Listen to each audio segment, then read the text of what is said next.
हादसे ने कई सारे सवाल खड़े कर दिए हैं। आज महाभारत में सबसे पहले बात करूंगी सीट 11A के सस्पेंस की।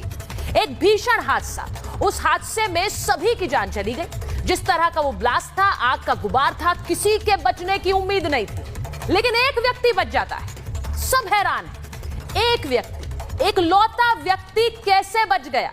उसे स्ट्रेचर पर नहीं लाया, उसे कोई उठाकर नहीं लाया, वो अपने पैरों पर चलते हुए आया। इस क्रैश की तस्वीरें आपको याद होंगी, याद है?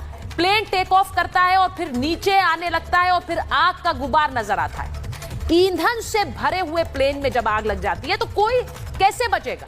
आधिकारिक पुष्टि होने से पहले ही लोगों को इस बात का आभास था कि हादसे में कोई बचने वाला नहीं। फिर शाम होते होते तस्वीर आती है कि एक व्यक्ति अपने पैरों पर चलते हुए दुर्घटना स्थल से निकल कर आया है। हम तक भी जब यह खबर आई कि यह व्यक्ति इस दुर्घटना में बच गया है, जिसका बोर्डिंग पास आप देख रहे हैं, और चलते हुए बाहर आया, तो हमने भी इसे वेरीफाई किया, इंतजार किया कि क्या यह सही है, क्योंकि इसे मानना इतना मुश्किल हो रहा था। सबने कहा यह किसी चमत्कार से कम नहीं है, ऐसा कभी हुआ भी नहीं। आज इस व्यक्ति से जाकर प्रधानमंत्री नरेंद्र मोदी ने भी मुलाकात की, अस्पताल में उनसे बात की। रमेश विश्वास, यह व्यक्ति सीट 11A पर बैठे हुए थे, जो कि एक एग्जिट सीट है।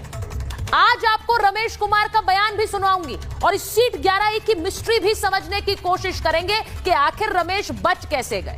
और अच्छी बात, उनके साथ पूरे देश की दुआएं हैं, लेकिन इस पूरे हादसे के बाद इकलौते रमेश बचे और प्रधानमंत्री ने भी उनसे जाकर बात की। लेकिन इस सीट 11A का सस्पेंस क्या है, आज इस पर बात करेंगे। इसी के साथ साथ आज बात करेंगे इस प्लेन क्रैश की जांच अलग अलग एजेंसियां कर रही हैं और अब गुजरात एटीएस भी इस प्लेन क्रैश की जांच में शामिल हो गई। आज जब फोरेंसिक सैंपल्स दुर्घटना स्थल से इकट्ठा किए गए तो वहां पर गुजरात एटीएस की भी एक टीम मौजूद थी। प्लेन की जांच में सबसे महत्वपूर्ण ब्लैक बॉक्स और डीवीआर होता है।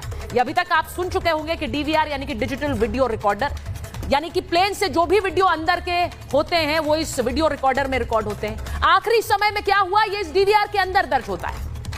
अब इस डीवीआर को गुजरात एटीएस ने अपने कब्जे में ले लिया है। अब एटीएस जाहिर तौर पर आतंकवाद के एंगल पर भी जांच करती है, इसीलिए गुजरात एटीएस इस जांच में शामिल हुई है।